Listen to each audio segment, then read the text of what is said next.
오늘은 2015년 11월 8일 45번째 복되고 즐거운 주일입니다. 우리 하나님께 영광을 돌리며 오늘 말씀은 시편 119편 92절 말씀에 주의 법이 나의 즐거움이 되지 아니하였다면 내가 내 고난 중에 멸망하였으리라. 주의 법이 나의 즐거움이 되지 아니하였다면 주의 법이 나의 즐거움이. 오늘 제목의 말씀은 주의 법을 지키는 즐거움입니다. 주의 법을 지키는 즐거움이라는 제목으로 여러분들에게 말씀을 전하도록 하겠습니다. 주의 법이 나의 즐거움이 되지 아니하였다면 내가 내 고난 중에 멸망하였으리라. 우리 신앙인들은 이런 고백을 할 수 있는 정도의 깊이 있는 신앙을 모두가 다 가져야 합니다. 주의 법이 나의 즐거움이 되지 아니하였다면은 가정인데 내가 내 고난 중에 멸망하였으리라. 내가 넘어지고 자빠졌을 때 나는 일어나지 못했을 것이다. 내가 어두운 가운데 있을 때 나는 좌절하고 빛을 보지 못했을 것이다. 주의 법이 나의 즐거움이 되지 아니하였다면 내가 어려움에 직면했을 때 나는 그 어려움을 극복하고 나가지 못했을 것이다. 주의 법이 나의 즐거움이 되지 아니하였다면 늘 우리가 가정으로 생각해 보면 얼마나 끔찍한 일이 있게 될 것인가.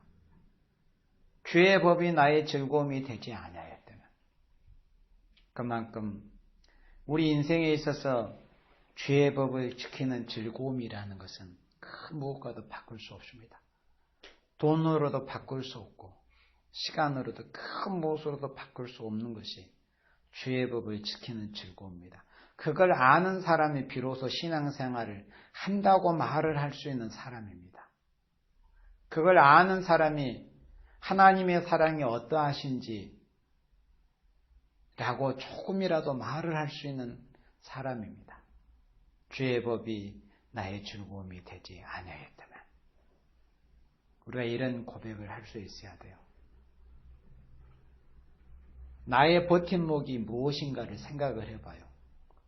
우리 각자가 내 인생에 있어서 내 처한 환경에서 도대체 나를 버티게 해주는 게 뭔가. 우리 교회 가족들은 돈 많은 사람도 없으니까 돈을 버팀목으로 삼는 사람 물론 없을 것입니다. 돈이 인생의 버팀목인가? 아니면 내 건강? 내가 힘이 있고 건강하니까 나는 무엇이든지 할 수 있다. 나는 무슨 일이 있는지 할 수 있다. 내 힘과 건강이 내게 있어서 버팀목인가? 세월 앞에 장사 없어요. 아니면 무슨 세상의 배경? 사람들이 하는 말로 세상 빽이 내 버팀목인가? 물론 우리 가족들 중에는 세상에 빽이 있는 사람도 없는 줄 압니다. 없어요. 도대체 뭐가 나에게 있어서 버팀목인가? 뭐예요? 내게 있어서 내 인생을 지탱해 나가고 있는 게 뭐냐고요? 오늘 말씀을 들으면서 여러분들이 내가 지탱할 수는 버팀목. 사람이 다리에 힘이 없으면 지팡이를 의지하잖아요. 그걸 버팀목이라고 그럽니다. 그러면 내 인생에 있어서 내가 약할 때, 내가 어려울 때, 내가 혼란할 때, 내가 어려운 가운데 있을 때 나를 버티게 해줄 수 있는 버팀목이 무엇인가? 가만히 우리가 생각을 해봐요. 내 인생에 있어서 나를 버티게 해주는 게 도대체 무엇일까? 생각 좀 해봤어요? 잠깐 여러분들이 한번 생각을 해봐요. 나는 오늘날까지 내 인생에 있어서 내가 어떤 버팀목을 붙들고 내가 살아왔는가? 내 인생에 있어서 버팀목이 무엇인가? 여러분들이 이 시간 말씀을 통해서 다 해답은 얻었잖아요, 방금. 오늘 제목의 말씀처럼 우리는 주의 법을 지키는 즐거움이 우리 인생에 있어서 버팀목이 되어야 됩니다. 세상의 돈도, 세상 권력도 뺏도, 또 내 육신의 건강과 젊음도 내 인생에 있어서 결코 버팀목이 되지를 못합니다. 여러분들. 이 성경은 40여 명이 넘는 성경 기자들이 성경을 기록했어요. 그분들은 우리보다 훨씬 더 인생의 경험도 많고 하나님을 체험했고 하나님의 능력도 또 성경을 기록한 기자들 중에 인생의 정말 쓴맛을 보았던 그런 분들도 많습니다. 우리는 상상할 수 없는 그런 인생의 쓴맛을 보았던 그런 분들도 많이 있습니다.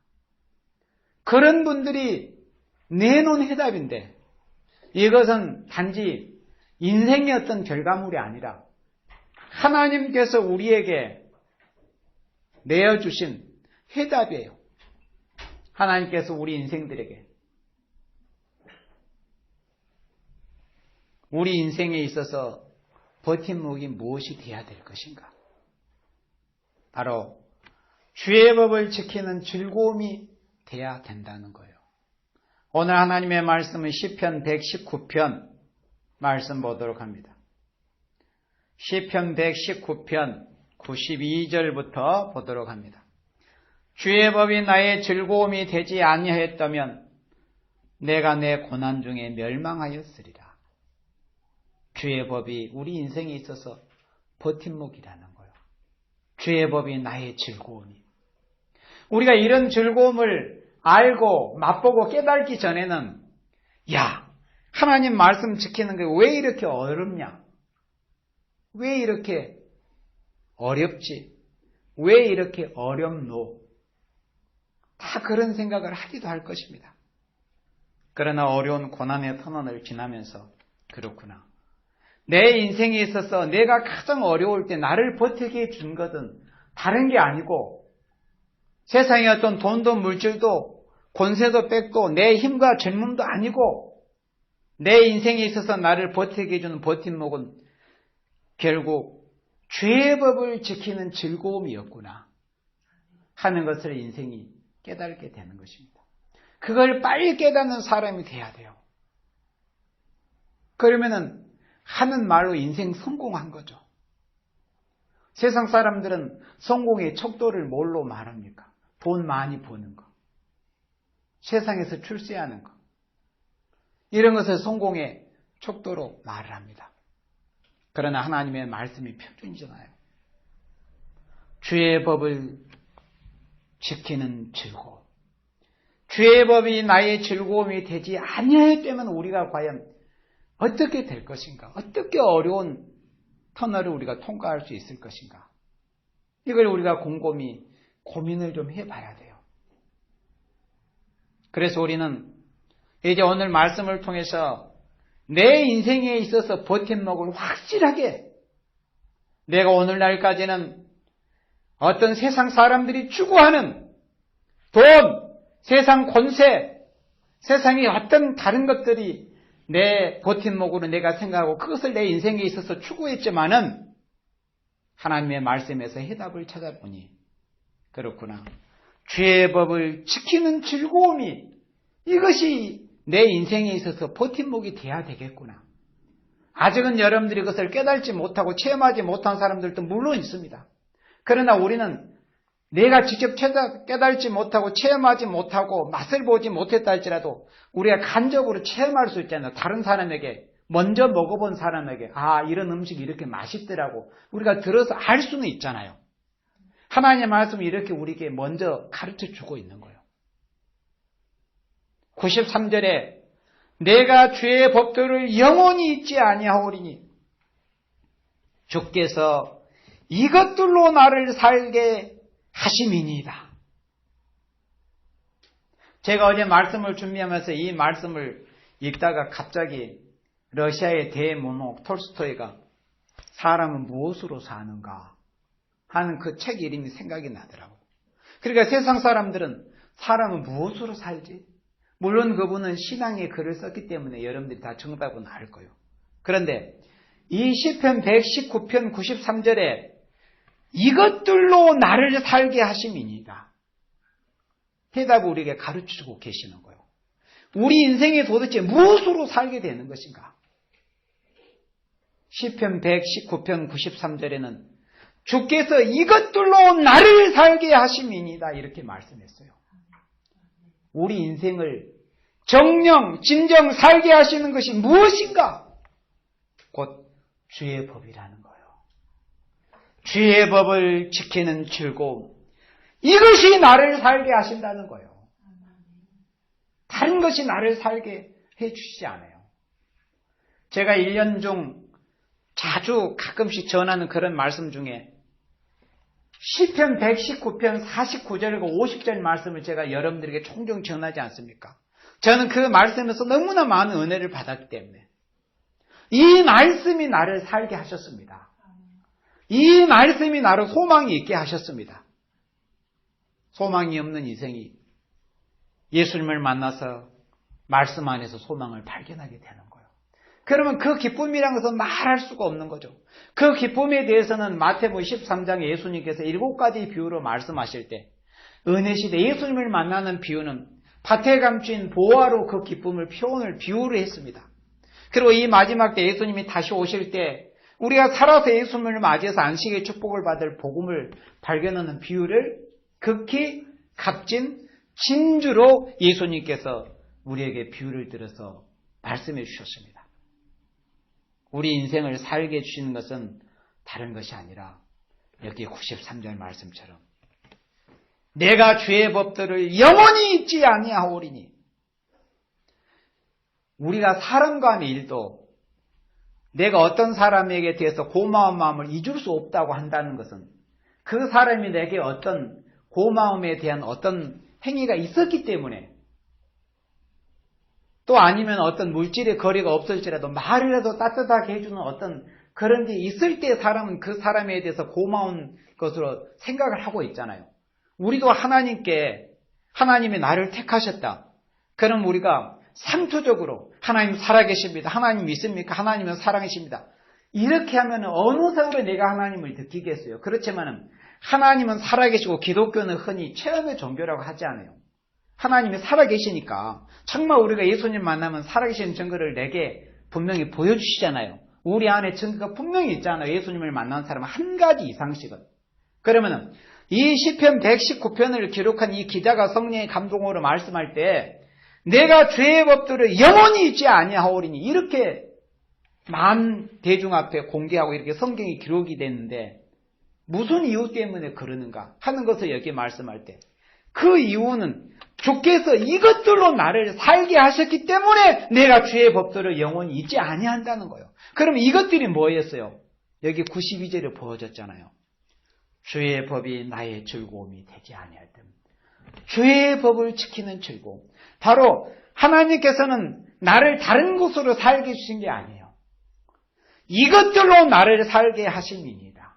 그래서 내가 주의 법들을 영원히 잊지 아니한다는 겁니다. 내가 주의 법들을 영원히 잊지 아니하오리니 주께서 이것들 하나님의 말씀, 주의 계명을 지키는 것, 주의 법, 이것들로 나를 살게 하심이니이다. 그래서 이제 누가 여러분들에게 너는 무엇으로 사십니까? 이렇게 질문을 한다면 이제 우리가 말씀을 통해서 배우고 보았기 때문에 그렇게 대답을 할 수 있어야 되겠죠.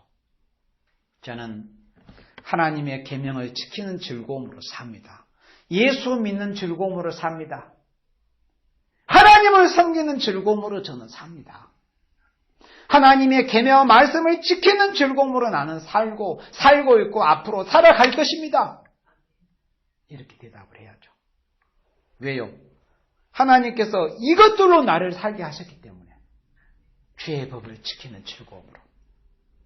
우리가 사람이 무슨 일을 할 때도 그 일에 대해서 기쁘고 즐기고 즐기는 마음으로 할 때 어떤 피로도나 이런 스트레스를 덜 받잖아요. 사람들은 그러니까 일을 즐긴다는 말을 하지 않습니까? 사실은 그렇지 않더라도 자기가 그렇게 하고 싶은 거에 너무나 필요하니까. 그런데 하나님께서는 우리로 하여금 기쁨이 없는 것에 하라고 그렇게 하시는 것이 아니에요. 우리가 주의 법을 지키다 보면 정말 반드시 즐거움을 체험합니다. 말할 수 없는 그런 기쁨과 희락과 평강이 내 마음이 있어요. 그것은 기독교 2000년 역사, 구약 4000년 역사, 기독교 2000년 역사를 들어서 봐도 우리가 얼마나 많은 사람들이 수천, 수백, 수억의 사람들이 증언하고 있잖아요. 내가 이렇게 하나님을 섬길 때 내가 주의 법을 지키기 어려운 상황에서 그래도 내가 주의 법을 지켰더니 하나님께서 내게 이런 은혜와 축복을 주셨습니다. 이런 문제를 해결해 주셨습니다. 이렇게 간증하는 사람들이 오늘날 한두 사람이었습니까? 만약에 기독교가 거짓이었다면 그것도 한 번, 두 번, 한두 사람 정도에 국한된 거죠. 우리는 무엇으로 사는가? 바로 주의 법을 지키는 즐거움으로 우리가 살아야 된다는 거예요. 이것들로 나를 살게 하셨기 때문에.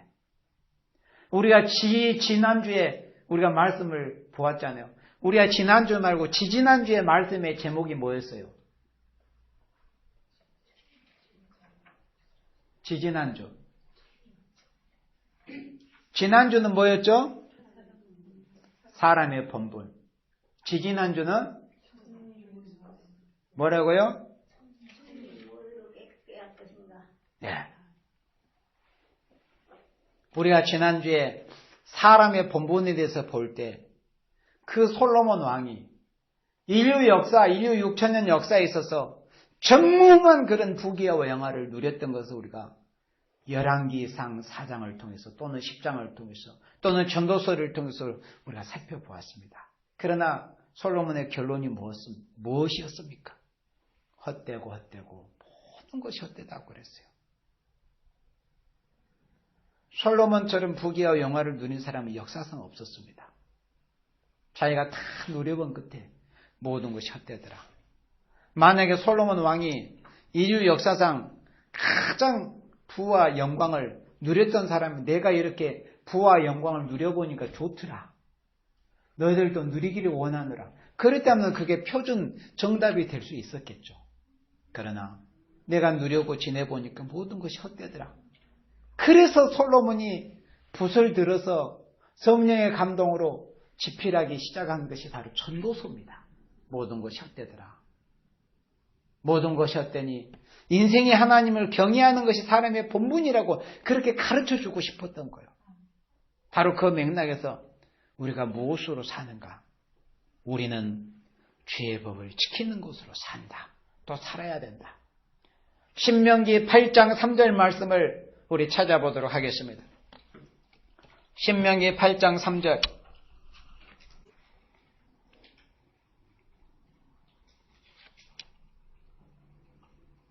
신명기 8장 3절을 합독합니다.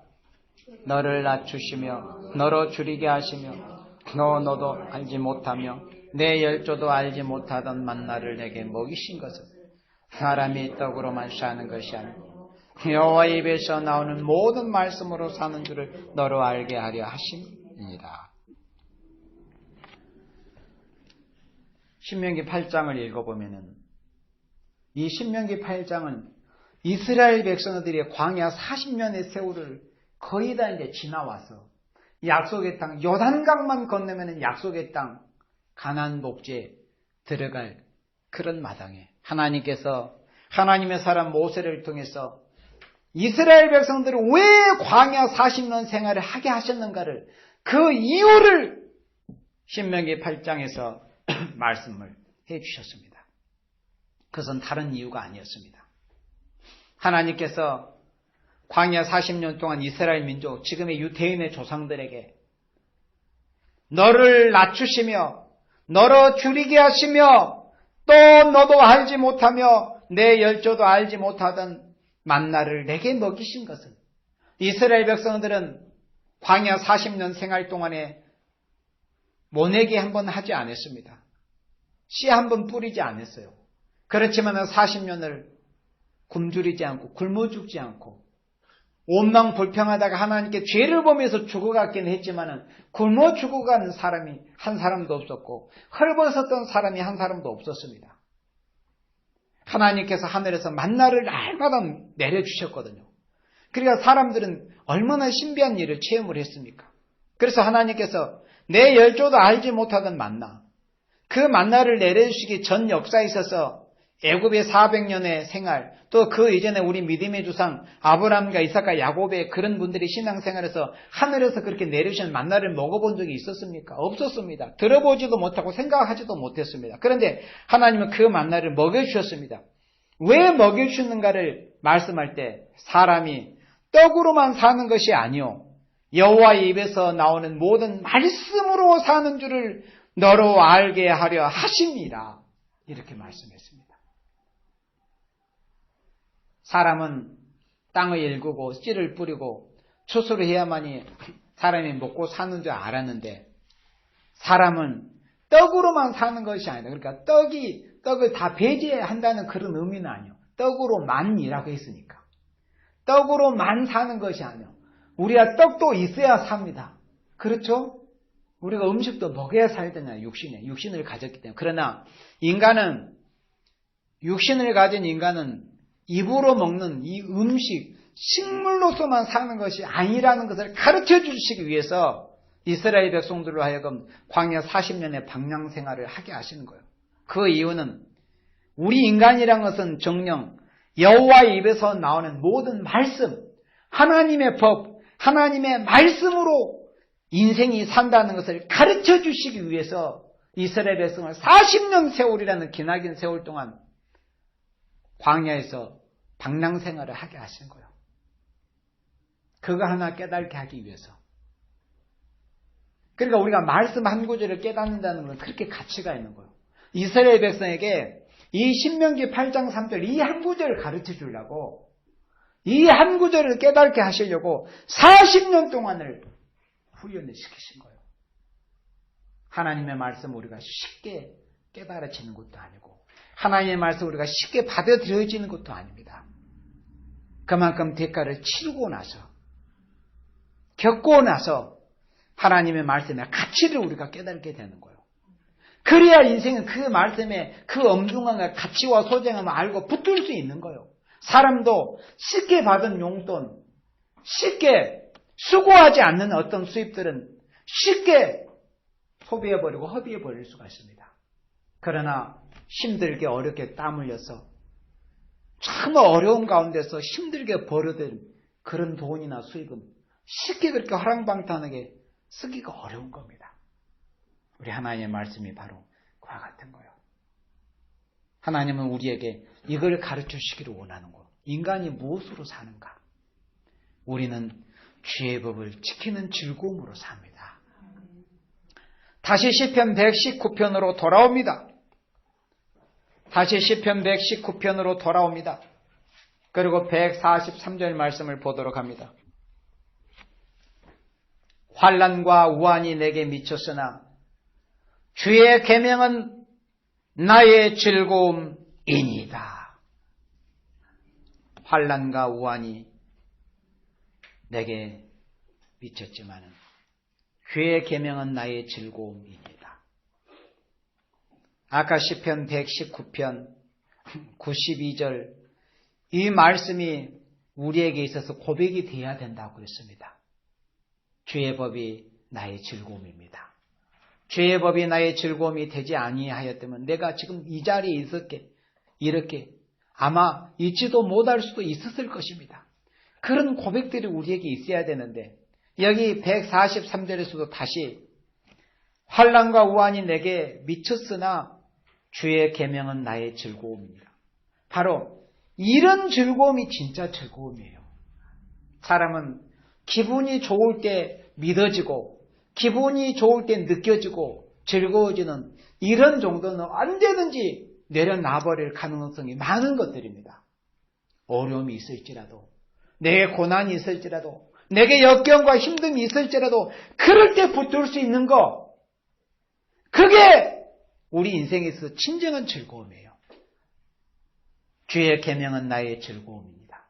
하나님의 말씀 우리가 지키는 거, 우리가 어려울 때 지킬 수 있는 거, 이것이 우리 인생에 있어서 진정한 즐거움이에요. 144절에 봅니다. 시편 119편 144절. 주의 증거는 영원히 의로우시니 나로 깨닫게 하사 살게 하소서. 오늘은 아까 보았던 구절에서도 나를 살게 하심이니이다. 93절에 나를 살게 하심이니이다. 주의 말씀으로. 여기서 또 144절에서도 나로 깨닫게 하사 살게 하소서. 우리가 삶과 죽음의 문제가 인생에서 가장 중요하잖아요. 그러면 나를 살게 하고 죽게 하는 분이 도대체 누구시느냐? 하나님이시잖아요. 인간의 생사하복을 주관하고 계시기는. 그런데 하나님 우리 인생을 살게 하시는데, 또는 우리 인생을 멸망하게도 하시는 데 있어서 그 기준이 뭐냐 할 때 그것은 바로 말씀입니다. 주의 말씀, 주의 법, 주의 계명. 우리 인생을 살게 하시는 건 다른 게 아니에요. 하나님의 말씀으로 우리를 살게 하신다고 말씀했습니다. 그래서 나로 깨닫게 하사, 뭘 깨닫게 해달라는 거예요? 주의 계명은. 143절에 주의 계명은 나의 즐거움이니이다. 주의 증거는 영원히 의로우시니 나로 깨닫게 하사. 우리가 하나님의 계명을 깨닫고 하나님의 말씀만 깨달아 버리는 사람이 된다면 인생은 성공이라고 확실하게 말할 수 있습니다.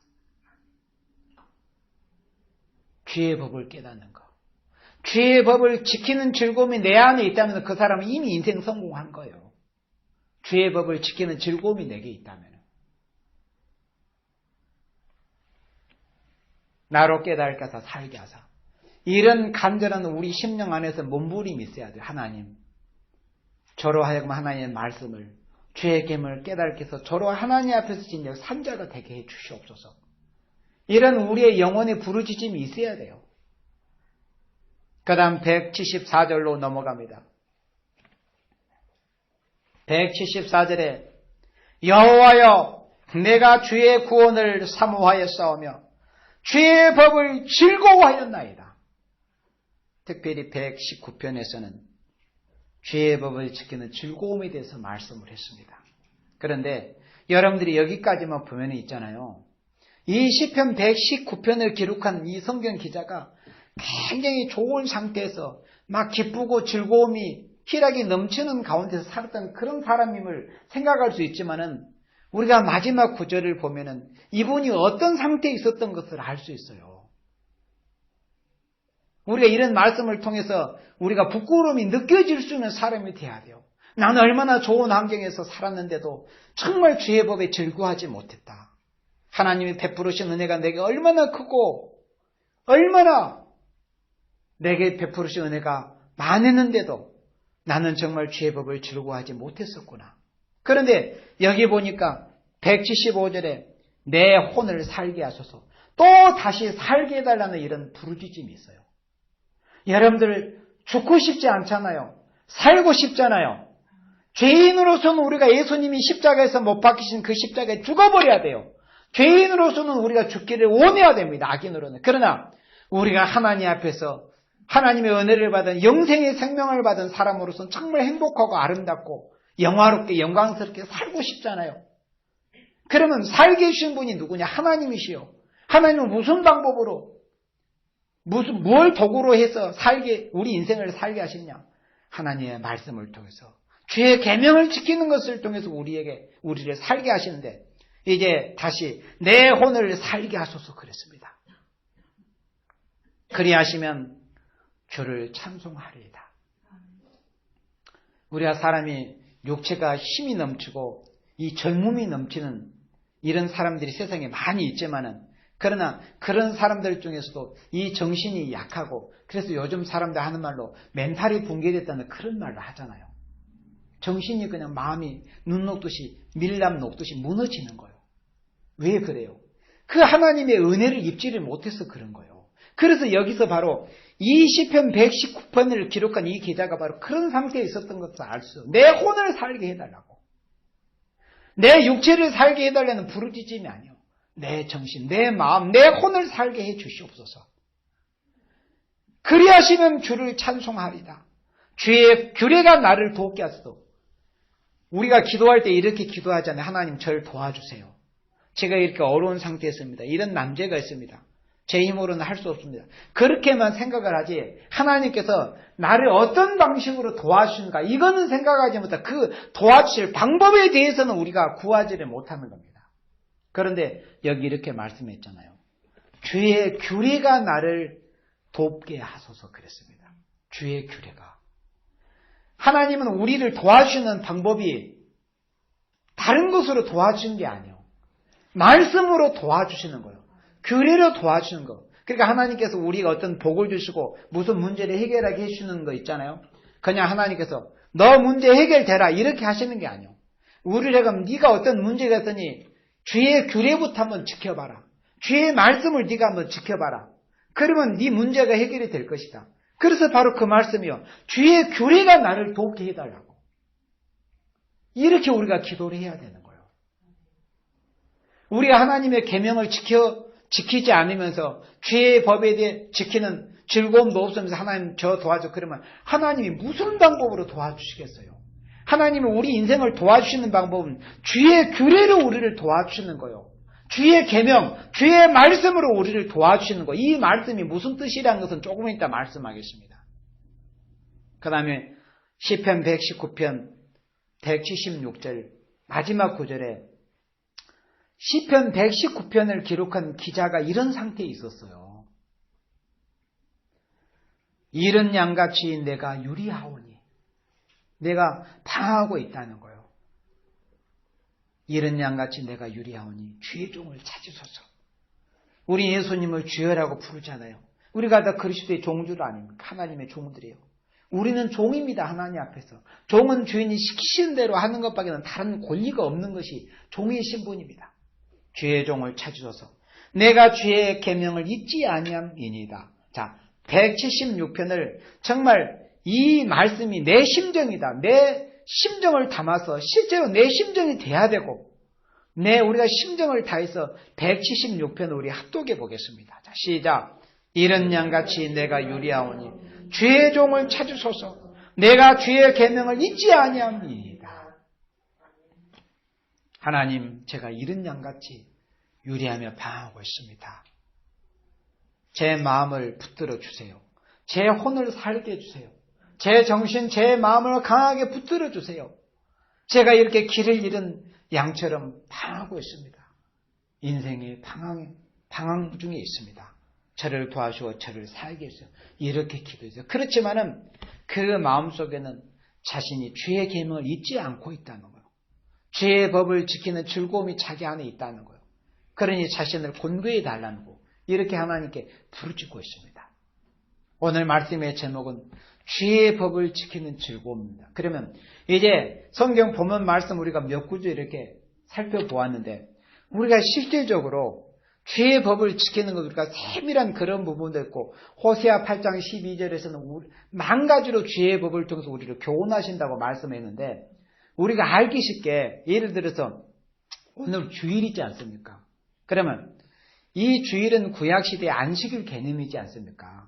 우리가 구약시대 안식일처럼 지키지는 않지만 이 주일은 다른 세상의 일을 다 내려놓고 하나님 앞에 우리가 육신도심에서 온전히 하나님 앞에 예배드리고 하나님을 섬기는 일에 하루를 다 드려야 되는 날이 바로 이 주일입니다. 그렇죠? 근데 우리가 세상에서 하나님께서 안식일은 거룩히 지켜라. 교회에 가서 예배당 가서 예배를 거룩히 드려야 된다. 이렇게 하지만은 어떤 육신의 소욕 때문에 나는 친구 만나야 되고 놀러 다녀야 되고 소풍 가야 되고 뭐 쇼핑해야 되고 이런 것으로 여러 가지 어떤 머릿속에서 생각나는 것이 있지 않겠어요? 그런데 하나님께서 우리 인생에게 왜 주의를 거룩하게 지키라고 하셨는가? 그 의미를 알아야 우리가 하나님의 말씀을 지켜야 되고 우리가 공감할 수 있는 그런 마음이 생기는 거예요. 왜 주의를 지키라고 하셨을까? 그건 다른 게 아니에요. 우리를 위해서 그렇게 하시는 거예요. 우리를 위해서. 우리가 모세오경에도 그런 말씀이 기록이 됐죠. 안식일날 하나님이 당신의 백성을 쉬게 하셨습니다.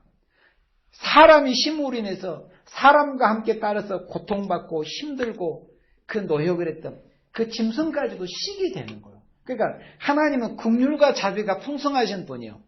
우리 인간이 쉬게 하시기 위해서 안식일을 지키려고 한 거지 인간에게 뭘 얽어매고 사람을 강압적으로 묶어놓고 또는 예배당에 묶어놓고 이렇게 하라고 우리 인생에게 구약시대 안식일 신학의 주의를 거룩하게 지키라고 하신 것이 아닙니다.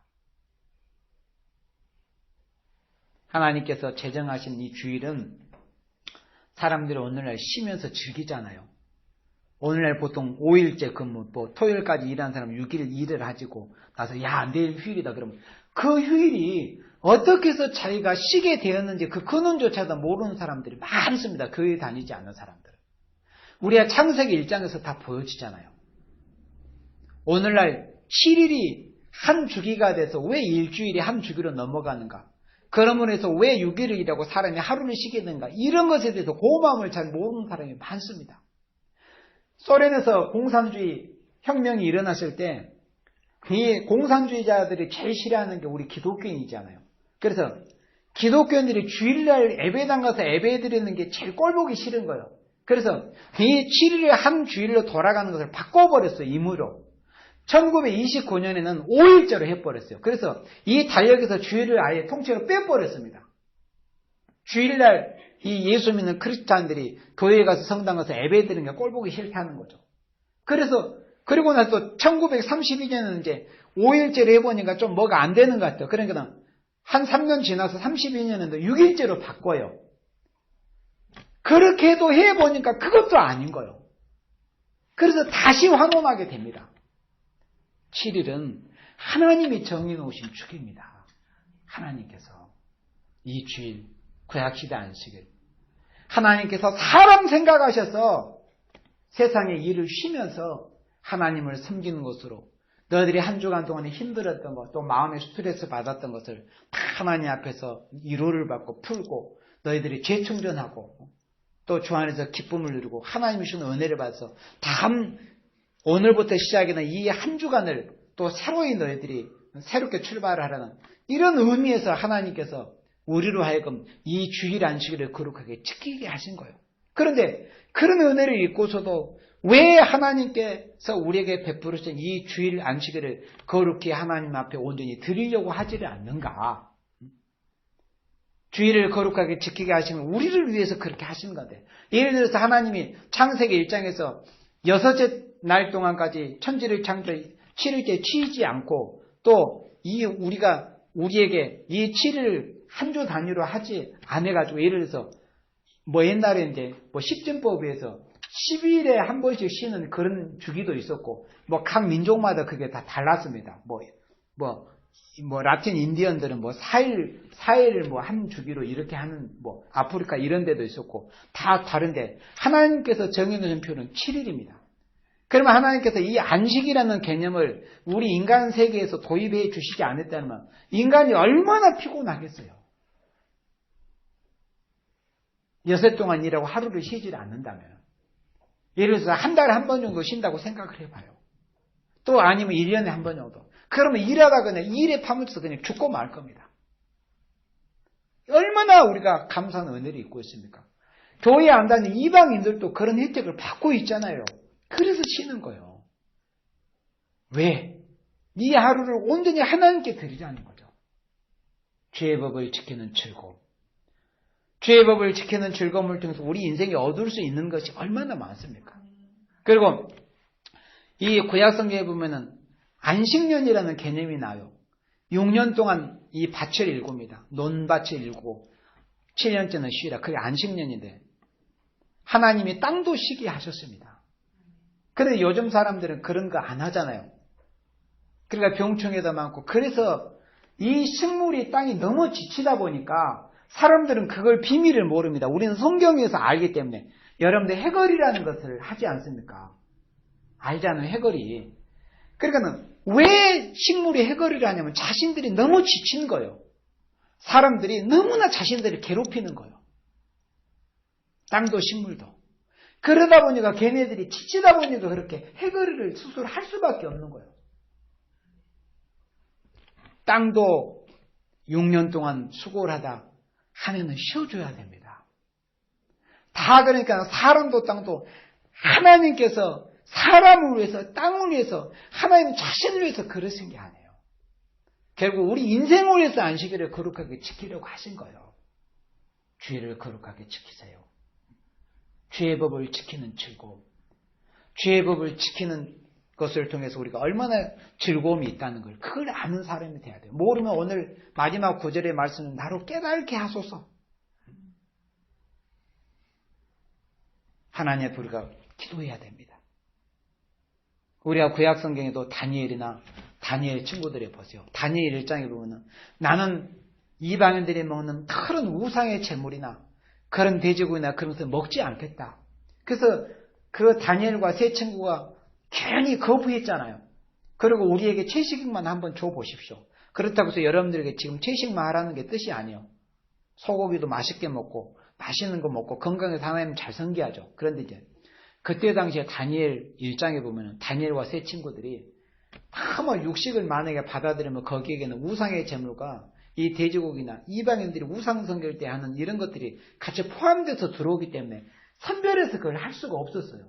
그래서 우리는 채식만 먹겠습니다. 차라리. 우리를 한번 시험해 봐라고. 열흘 동안 시험해 봤어요. 주의 법을 지키는 결과 육신의 어떤 육류를 섭취한 그런 이방의 자식들보다 훨씬 얼굴빛이 더 좋고 아름답겠어요. 그게 뭐냐면 주의 법을 지키는 즐거움이 어떻다는 것을 거기서 보여진 겁니다. 또 다니엘 3장에서도 보세요. 다니엘의 세 친구가 우상에게 절하지 않으려 목숨을 걸고 우리가 죽으면 죽겠다. 하나님이 설령 나를 저 풀목 가운데서 저 영광로 쇠가 펄펄 끓어오르는 저 풀목 영광로에서 우리를 건져주지 아니하실지라도 우리는 결코 하나님의 계명을 어겨서 하나님 외에 다른 신 우상에게 절할 수 없다. 결연히 목숨을 걸고 주의 법을 지키니까 어떻게 됐어요? 하나님이 급하셔가지고 하나님의 천사를 풀목불에 급하셔가지고 머리털 하나도 상하지 않게 해주셨습니다. 우리가 주의 법을 지킨다면 그런 세상에서 어떤 육신의 세상의 것을 통해서 맛볼 수 있는 것과는 비교할 수 없는 그런 즐거움이 있습니다. 우리가 11조도 마찬가지예요, 여러분들. 오늘날 사람들은 교회에 다니는 사람이나 교회에 밖의 사람들이나 물질의 축복, 돈 많이 벌어서 복을 누리고 싶은 그런 생각들을 많이 하잖아요. 제가 여러분들 지지난주에 전도 갔다가 대박을 제가 연제군 무슨 동이었죠? 거제동 삼동네 가니까 대박이 이렇게 한 실제 크기가 이 정도 합니다. 여러분들은 사진으로만 봐서 그렇지. 이 정도, 그게 진짜 대박이에요. 옛날에 흥부전에서, 놀부전에서 나온 우리 조상 흥부가 탔던, 톱으로 켰던 그 박이 이렇게 큰 대박이에요. 근데 사람들은 대박 말을 하지, 그 대박이 왜 대박을 터뜨렸을 때 그 복을 받아, 그걸 생각을 하지 않아요. 흥부가 왜 대박을 터뜨린 거예요? 착한 일하고 자신이 희생을 했잖아요. 그런데 오늘날 사람들은 자기가 희생도 안 하고 착한 일도 안 하고 심지어 우리가 신앙세계에서 복의 근원이 하나님을 잘 섬기지도 않으면서 복을 바라고 대박만 터뜨리려 오네. 그게 얼마나 양심불량한 생각입니까? 기본 양심도 안 된 사람들이요. 대박이란 것은 아무 어떤 것이 없이 거저 주어지는 게 아니에요. 흥부처럼. 물론 그것도 소설일 뿐이지만 우리에게 교훈을 주는 거 아닙니까? 우리가 세상 사람들의 물질의 축복을 받기를 원합니다. 그런데 성경에서는 11절을 온전히 해라. 그러면 물질의 축복을 받는다는 것을 분명히 말라기 3장에 말씀을 했다. 한번 시험을 해봐라. 온전한 11절을 드려봐라. 우리 수입에 열에 한 번 하나도 온전히 드려라. 그러면 쌓을 것이 없도록 차고 넘치도록 채워주시겠다. 우리가 11조라는 것도 하나님의 법이에요. 그래서 우리가 주의 법을 온전히 지키면 하나님께서 하나님이 당신이 성경을 통해서 계약서를 써넣어 약속을 지키시겠다는 것을 말씀을 했기 때문에 만약에 우리 하나님의 자녀들이 11조를 온전한 11조 생활을 하지 않으면서 복을 구한다. 또 온전한 11조 생활을 했는데 물질의 축복을 받지 못한다. 그러면 하나님은 거짓말쟁이가 되어버리는 거예요. 그런데 원래 그런 축복을 받은 사람들의 감정을 들으면 틀림이 없습니다. 여러분들. 11조 축복, 또 주의를 거룩하게 지키는 이런 축복, 또 그 외에도 우리가 하나님께 얼마나 많은 복들을 바라고 있습니다. 그런데 주의 법을 지킴으로 인해서 하나님 우리가 축복을 받을 때 얼마나 큰 즐거움이 있겠는가 하는 것입니다. 그래서 세상의 즐거움이라는 것들 얼마나 많이 있습니까? 그러나 모든 것은 예수님이 말씀하신 것처럼 솔로몬이 누린 모든 것도 저 들의 꽃 하나, 들의 풀 한 포기만 못하다 하신 말씀처럼 세상의 즐거움이라는 것이 많지만 결국 지는 꽃과 같은 거예요. 주의 법을 지키는 즐거움은 영원한 기쁨입니다. 여러분들에게 주의 법을 지키는 즐거움이 충만하고 영원한 기쁨으로 지속이 되는 여러분들이 되시기를 주님의 이름으로 축원합니다.